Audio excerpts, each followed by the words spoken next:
Seigneur. Amen.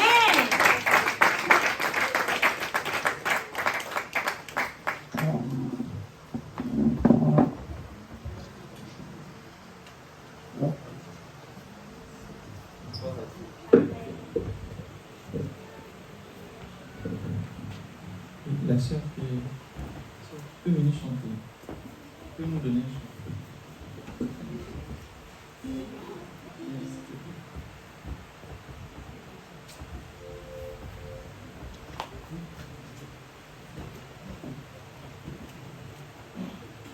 Un chant dansant. Il y avait des chants que tu chantais là. Non, viens. Il y avait des chants que tu donnais souvent là qui étaient très bénissants. Donne-moi un chant dansant.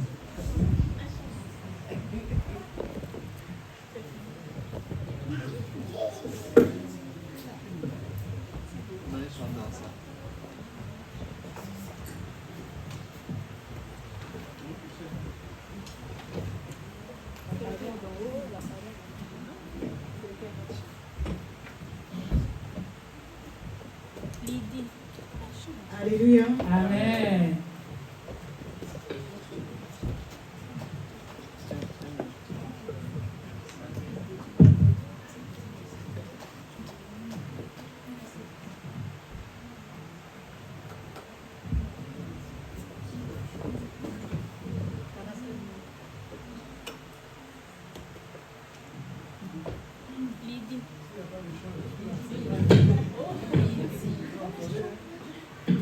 Alléluia. Amen. Alléluia. Amen. Est-ce que quelqu'un est là dans la salle? Amen. Alléluia. Amen. On va se tenir debout. Tu vas louer le Seigneur. On va chanter ensemble parce qu'on n'a rien préparé. Amen. Je chanterai de tout cœur les merveilles de mon papa Yahweh. Il m'a ôté les ténèbres, il m'a délivré de tout péché. Je chanterai de tout cœur les merveilles de mon papa Yahweh. Il m'a ôté les ténèbres, il m'a délivré de tout péché. Je chanterai de tout cœur les merveilles de mon papa Yahweh.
deuxième fois.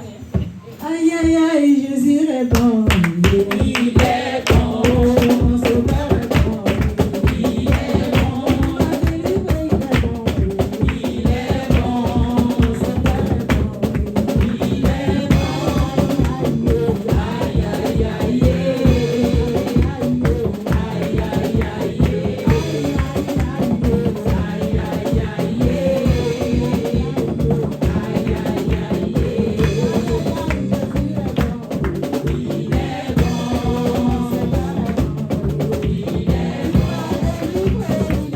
aïe,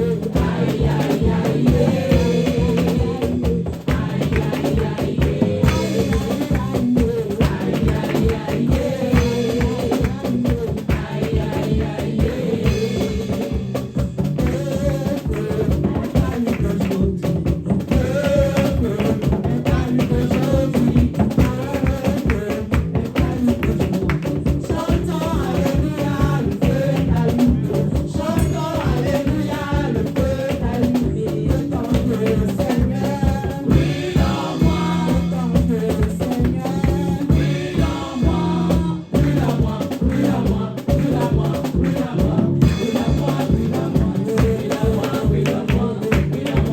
aïe,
à Dieu. Amen.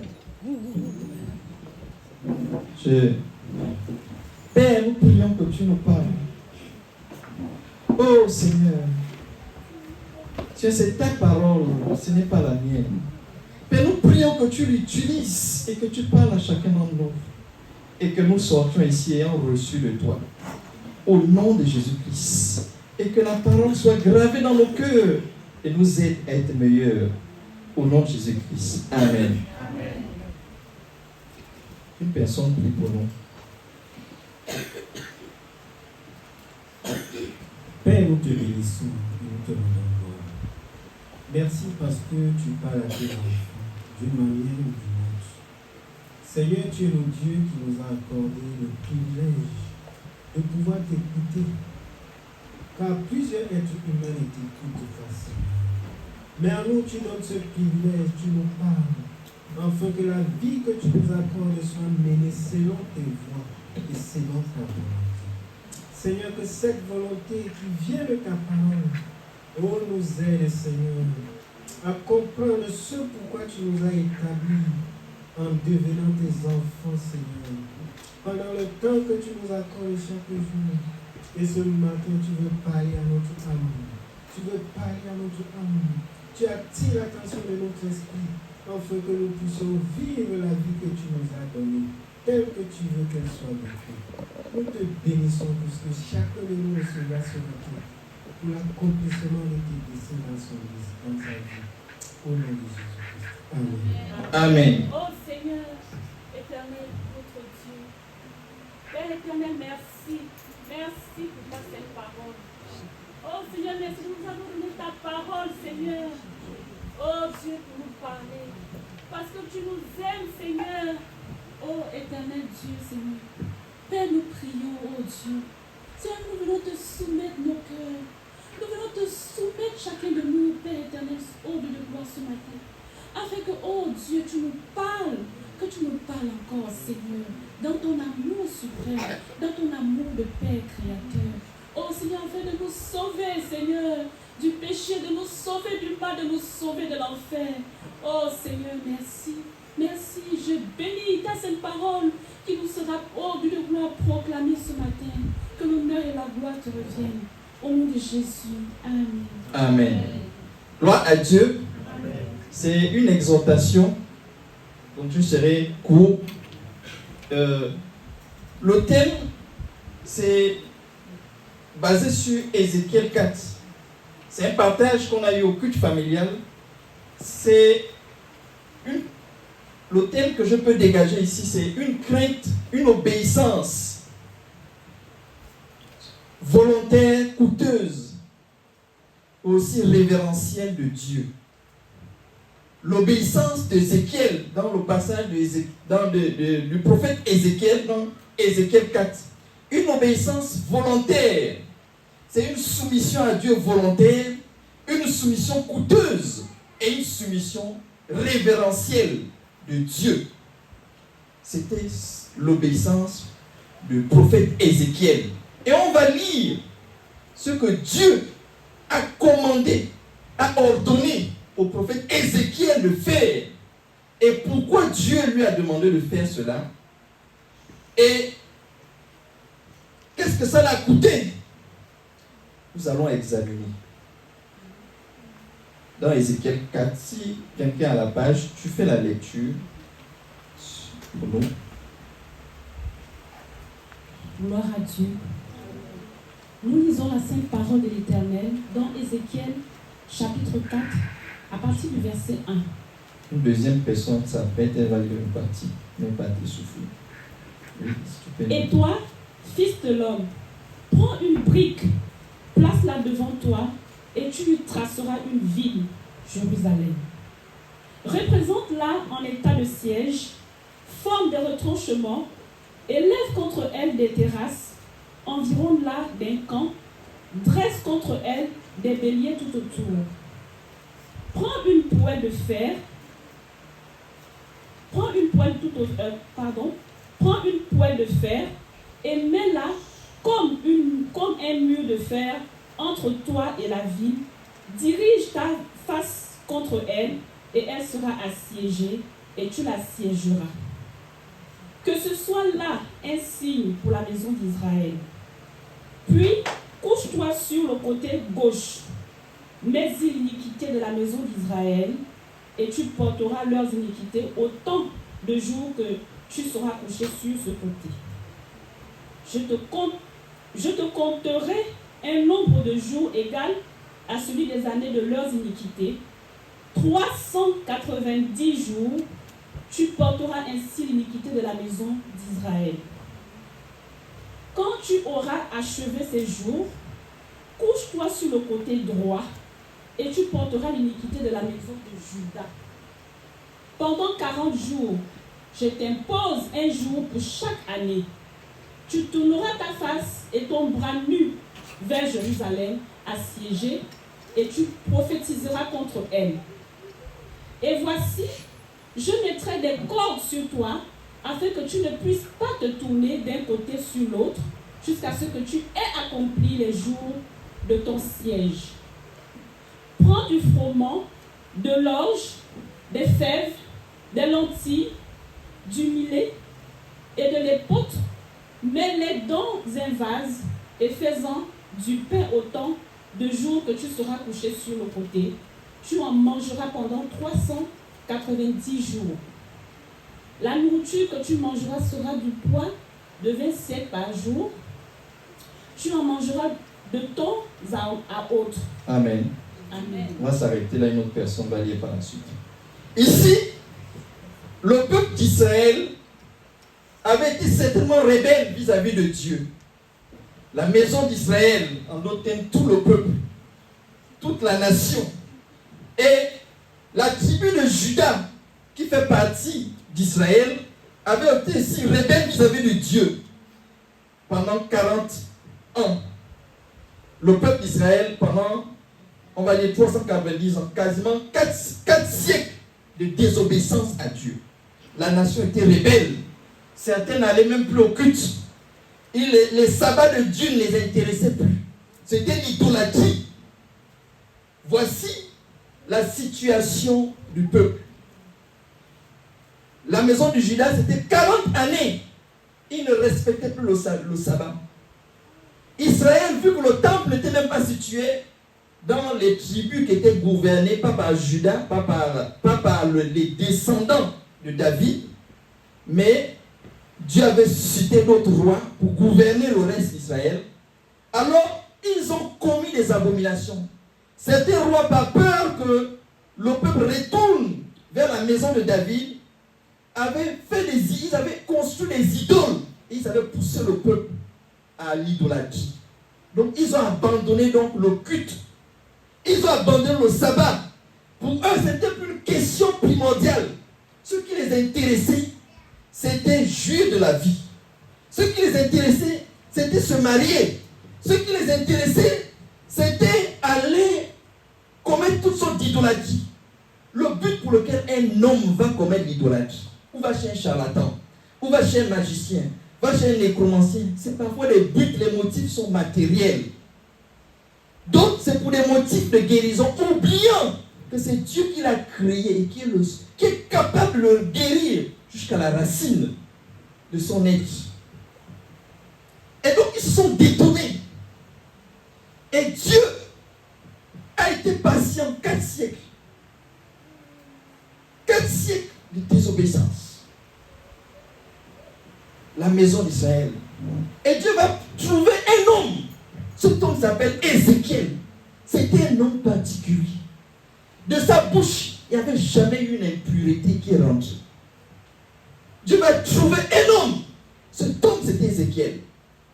Et Dieu va dire à Ézéchiel, pour que, aujourd'hui on parle de l'enfer, on parle du fait que les hommes qui n'ont pas Jésus, qui ne suivent pas Christ, seront jetés dans les temps, dans le feu de soufre. Certains font comme si c'était des chimères qu'on est en train de raconter. C'est une réalité.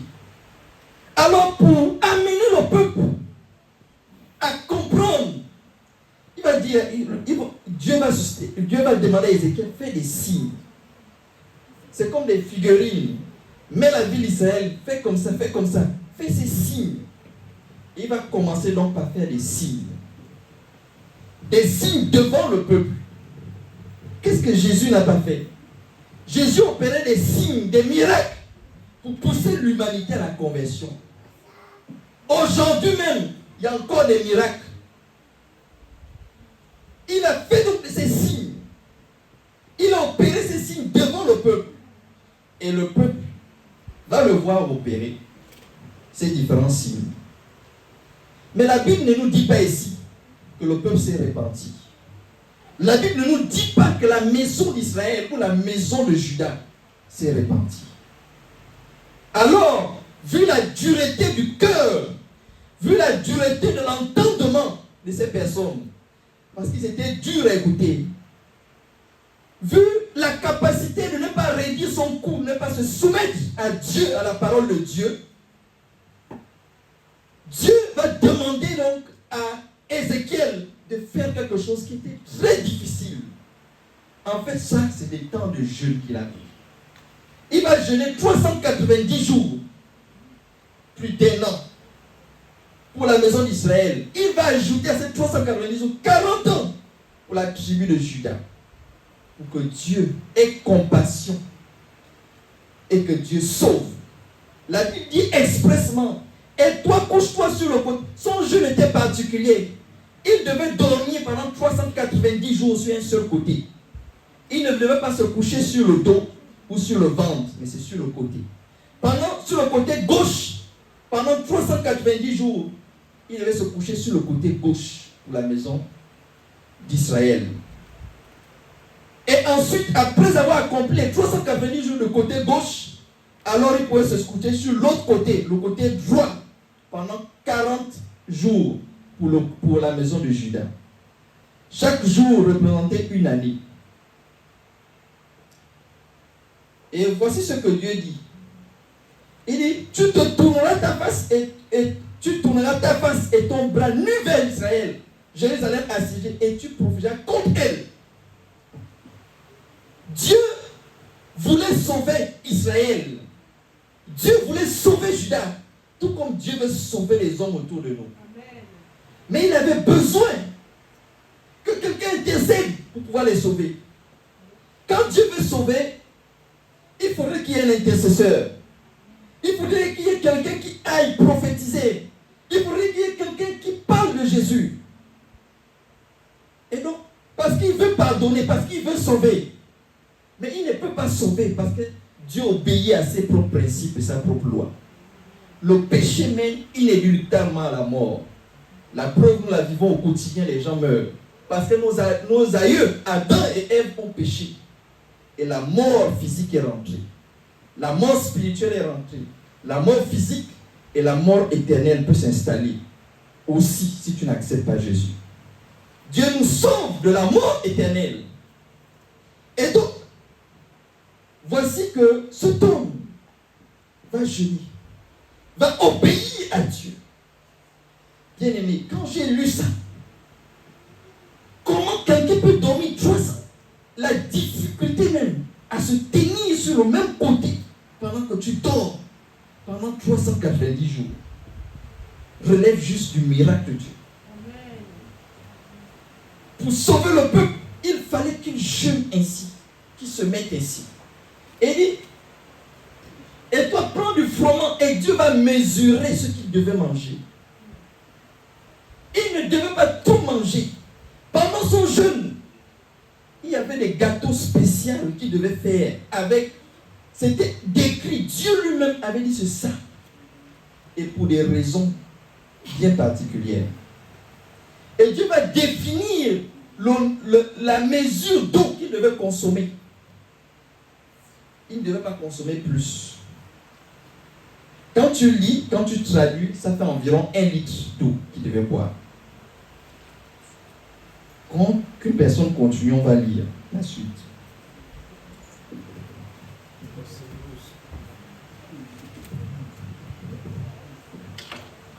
À partir de 11. Verset 11. L'eau que tu boiras aura la mesure d'un 1/6 de 1. Tu boiras de temps à autre. Tu mangeras des gâteaux d'orge et tu feras cuire en leur présence avec des excréments humains. Et l'Éternel dit, c'est ainsi que les enfants d'Israël mangeront leur pain sué parmi les nations vers lesquelles je les chasserai. Je dis, ah Seigneur éternel, voici mon âme n'a point été souillée. Depuis ma jeunesse jusqu'à présent, je n'ai pas mangé d'une bête morte ou déchirée, et aucune chair impure n'est entrée dans ma bouche. Il me répondit, voici, je te donne des excréments de bœuf au lieu d'excréments humains. Tu feras ton pain dessus. Il me dit encore, fils de l'homme, je vais briser le bâton du pain à Jérusalem. Ils mangeront du pain au poids avec des angoisses, et ils boiront de l'eau à la mesure et avec épouvante. Amen. Amen. Tu n'as pas terminé, vas-y. Ils manqueront de pain et d'eau. Ils seront stupéfaits les uns et les autres et frappés de langueur pour leur iniquité. Amen. Amen. Donc Dieu va donc dire au prophète la mesure de ce qu'il devait consommer. Et ce gâteau devait être cuit sur les excréments. Il va supplier Dieu, Dieu va dire, ok, cuit sur les excréments, pas sur les excréments humains, va faire cuire sur les excréments d'animaux. C'était pour montrer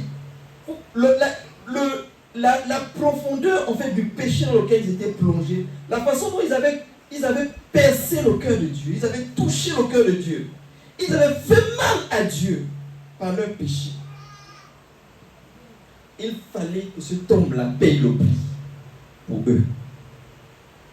Je me suis posé la question, quels sont les prix que Dieu veut que je paye? Quel est le prix que Dieu attend de moi? Est-ce qu'il y a des hommes autour de moi que Dieu veut que je paye le prix pour leur salut? Est-ce que c'est ma famille? Est-ce que c'est mes frères? Est-ce que c'est ma nation? Ou Dieu veut que je paye le prix? Et quel est le prix que je dois payer pour les amener à la conversion? Le prix était fort. Bien-aimé, en ce moment, on est dans le jeûne. Ne laisse pas passer le jeûne là comme ça. Ne dis pas, c'est juste l'affaire des autres. Ne pense pas seulement à toi parce que Dieu t'a sauvé. Si Dieu t'a sauvé, tu peux sauver d'autres. Tu es qualifié pour sauver d'autres. Parce que tu as Jésus dans ton cœur. Tu es qualifié parce que tu as accepté Jésus. Tu as été sanctifié, tu as été purifié par le sang de Jésus. Et Jésus t'a donné tout pour que tu suives cette trace. Il nous a donné la parole. Et tu as la parole au quotidien. Tu es donc qualifié. Et si tu estimes que tu n'es pas qualifié, sache que tu peux te qualifier. Tu peux être qualifié pour sauver les perdus. Tu peux être qualifié pour amener à l'existence le but dont on parle, le but quinquennal. Dieu avait trouvé Ézéchiel. Permets que Dieu te trouve. Permets que Dieu te trouve. Respecte la parole de Dieu. Obéis au sabbat. Obéis à ceux que Dieu t'a déjà donné la puissance d'obéir. Ne va pas désobéir pendant que tu sais pertinemment que tu as la puissance d'obéir. C'est pourquoi l'obéissance ici d'Ézéchiel était volontaire à Dieu. C'est une obéissance. Il révérait Dieu, c'est pas rêve. Comme on dit que Jésus-Christ a obéi à Dieu jusqu'à la mort, même jusqu'à la mort de la croix. Et les Écritures disent que c'est par sa piété qu'il a été exaucé, à cause de son obéissance. Et la piété ici, que Dieu attend de toi, c'est l'obéissance. Ne va pas désobéir pendant que tu as toute l'énergie et la force de dire non au péché. Ne va pas désobéir pendant que tu sais que tu peux ouvrir ta bouche et prêcher l'évangile. Voici, si tu estimes que les cœurs sont durs, prends un temps de prière et de jeûne. Le peuple avait un cœur dur et il ne voulait pas obéir.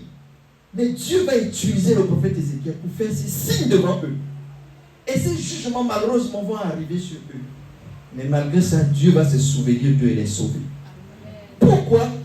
Il avait trouvé un homme, Ézéchiel. Il avait trouvé Ézéchiel pour intercéder. Il avait trouvé Ézéchiel pour opérer les signes et avertir. Il avait trouvé Ézéchiel pour prophétiser contre la ville, pour leur dire voici ce qui arrivera. Bien-aimé, si tu n'acceptes pas Jésus, forcément, parce que tu n'as pas accepté, tu iras en enfer. Jésus a posé tous les signes. Il a opéré des miracles. Il a fait des guérisons de toutes sortes. C'est des signes. Si le pécheur ne regarde pas aux signes que Dieu a opérés et s'entête dans son refus de reconnaître Jésus comme Seigneur et Sauveur, de l'accepter dans sa vie et d'obéir à Dieu, il ira inéluctablement en enfer. Ici, c'était des signes pour avertir la nation.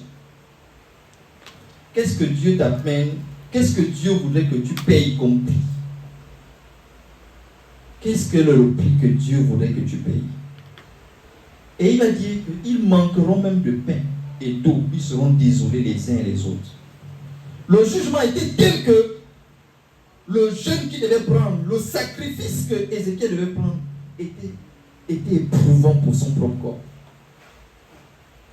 Donc ça peut être éprouvant. Ça peut être un jeûne éprouvant. Ça peut être une obéissance coûteuse que Dieu te demande de te priver peut-être de 2 repas.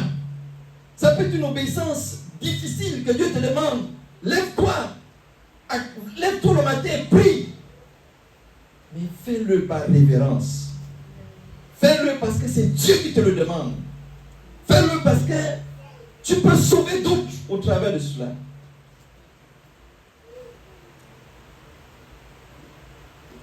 Jésus a élevé des prières avec cris et larmes. Je l'écoutais encore ce matin. Avec cris et larmes à celui qui pouvait le sauver de la mort. Il a été exaucé à cause de sa soumission révérentielle à Dieu. Tu peux être exaucé à cause de ta soumission. Comme Ézéchiel qui a été soumis et Dieu a exaucé. Dieu l'a utilisé. Aujourd'hui, nous avons ces écrits qui nous parlent. Qu'est-ce que Dieu te demande de faire? Gloire à Jésus. Amen. Gloire à Dieu. Amen. Gloire à Dieu. Amen. Gloire à Dieu. Amen. Prie pour toi-même. Dis quelque chose à Dieu. Personnellement, ça m'a beaucoup parlé et ça m'a touché. Et je voulais juste te faire ce partage. Pour te dire que tu peux faire quelque chose. Ne reste pas en retrait. Ne reste pas en retrait. Avise, avertis. Opère les signes. Opère les signes. S'il faut aller prier pour les malheureux, prie. Opère les signes. Et sauve ton âme également.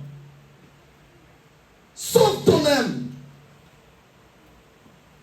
C'est par l'obéissance que Jésus-Christ, Dieu, par l'obéissance qui nous a tous sauvés.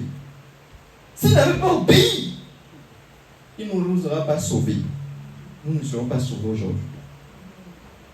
C'est le modèle par excellence de l'obéissance coûteuse.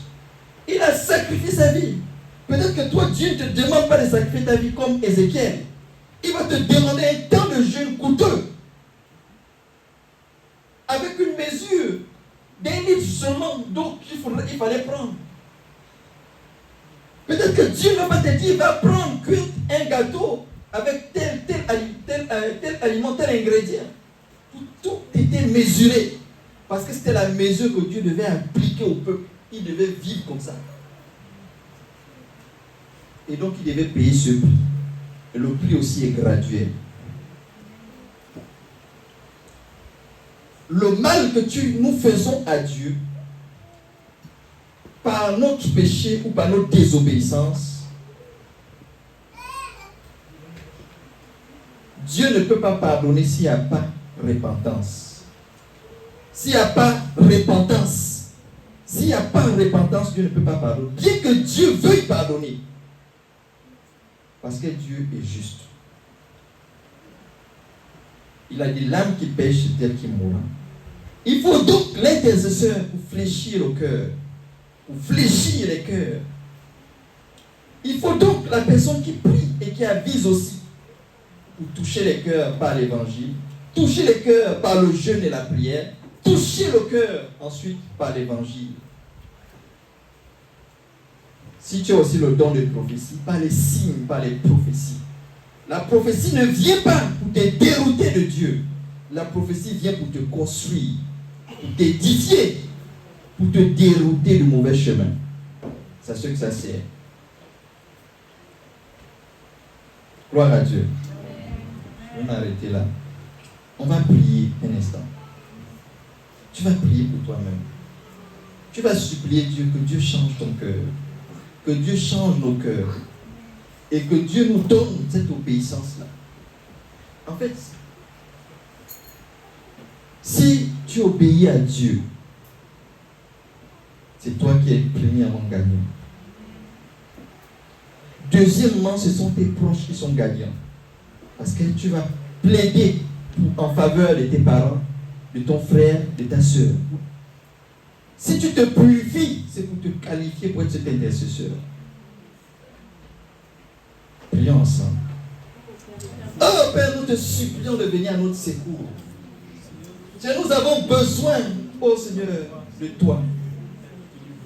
Oh Seigneur, nous te supplions de nous accorder de pouvoir payer le prix de l'obéissance à Dieu. Cette obéissance volontaire, cette obéissance révérente, oh Seigneur, cette obéissance coûteuse, accorde-nous de payer le prix et ne même pas regarder au prix. Pour notre salut à nous, pour le salut des membres de nos familles, pour le salut de nos proches. Oh Père, s'il te plaît, nous prions que tu mènes cela en nous. Au nom de Jésus-Christ. Amen. Oh, Abater, Abater, Abater. Quel amour, Seigneur. Quel amour éternel. Oh, Seigneur, lorsque je lis, Seigneur, tes écritures, Père Ézéchiel 4, Seigneur, le peuple avait transgressé tes lois éternelles.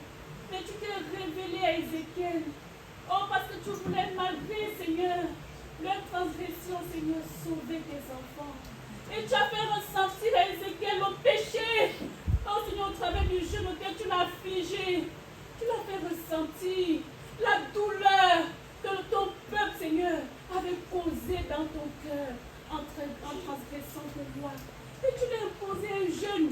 De toi-même seul, tu pouvais, Seigneur, nous donner la victoire. De toi-même seul, tu peux le soutenir, Père éternel. Un jeûne difficile. Un jeûne difficile que de façon naturelle, aucun humain, Seigneur, ne pouvait accomplir. Mais tu l'as porté. Oh Seigneur, parce que tu es le peuple d'Israël. Parce que tu l'as porté, Seigneur. Oh Dieu de gloire, parce que tu es un Dieu de principe. Pour qu'il y ait l'égalité, Seigneur. Tu as voulu un homme et tu as trouvé Ézéchiel. Oh Seigneur, tu nous dis ce matin que pour qu'il y ait l'égalité, pour que tu changes, pour que tu sauves, Père éternel, tu as besoin d'un homme. Oh Seigneur, je prie au nom de Jésus. Seigneur, nous voici, Seigneur. Nous sommes à toi, Père. Nous sommes à tes pieds, Seigneur, ce matin. Oh Dieu, Père, s'il te plaît, Seigneur. Utilise-nous, Seigneur, comme tu as utilisé Ézéchiel, pour sauver, Seigneur, ton peuple, pour sauver le pays. Seigneur, voici nos tribus, voici nos nations, voici nos villes, voici nos vies et nos familles. Seigneur, nous nous soumettons à toi, éternel Dieu vivant. Toi qui sauves, Seigneur, oh Dieu de gloire. Afin que chacun de nous, Seigneur, comprenne que le péché te fait mal. Le péché te fait mal. Et tu as fait ressentir un tout petit peu cela à Ézéchiel. Oh Dieu de gloire, aide-nous. Aide-nous, Seigneur, à être intercesseurs. Oh Seigneur, j'ai compris qu'un intercesseur doit payer le prix. Oh, ce n'est pas un jour. Seigneur, tu as donné plus d'un mois à Ézéchiel, plus d'un an à Ézéchiel, Seigneur, pour intercéder. Lorsqu'on intercède, ce n'est pas un jour, c'est des jours, des années, jusqu'à exaucement. Oh Dieu, merci, Seigneur.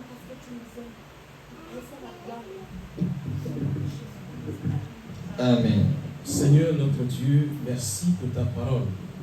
Père, nous prions que tu nous permettes d'être capables, Seigneur, de payer le prix. Seigneur, nous avons besoin de payer le prix pour que les vies soient sauvées. Dans nos familles, Seigneur, dans cette ville, Seigneur, dans l'église, plusieurs âmes sont périssantes, notre Dieu. Père, nous prions que tu suscites des hommes et des femmes, à l'image de notre Seigneur Ézéchiel, qui payent le prix, qui acceptent de payer le prix. Seigneur, dans le jeûne, dans la prière, dans l'obéissance, dans la sanctification, dans la consécration. Seigneur, nous prions qu'il y ait des femmes, des hommes, des personnes qui se qualifient, mon Dieu, pour que ton règne vienne. Au nom de Jésus-Christ. Amen. Amen. Tu vas prier encore pour toi-même. Tu vas supplier Dieu de t'accorder une soumission volontaire, respectueuse, révérentielle envers lui, en toutes choses. Prie pour toi-même, que Dieu te donne un cœur ainsi. Oh Père, je te supplie pour chacun d'entre nous ici. Je te supplie pour moi-même. Accorde-moi un cœur, oh Seigneur, qui se soumet volontairement à toi. Donne-moi une obéissance volontaire à Dieu, une obéissance volontaire, respectueuse. Oh Seigneur, qui accepte, quel que soit ce que tu mets devant moi, qui accepte de payer le prix au nom de Jésus-Christ. Oh, c'est qu'est-ce que soit le coût à payer. Père, donne-moi une telle obéissance. Au nom puissant de Jésus-Christ. Amen. Je t'invite à aller examiner ce à quoi Dieu t'a demandé d'obéir. Examine tes rêves, tes visions, tes songes. Note ce que Dieu t'a dit. Au travers des messages, note cela et commence à obéir. Parce que quand Dieu parle, c'est pas en vain. C'était des obéissances. C'était des points. Il a essayé d'attirer ton attention de plusieurs manières jusqu'à ce jour. Si tu as des choses que tu n'as pas encore obéies, ce matin, quand je me suis réveillé, j'ai reçu deux songes.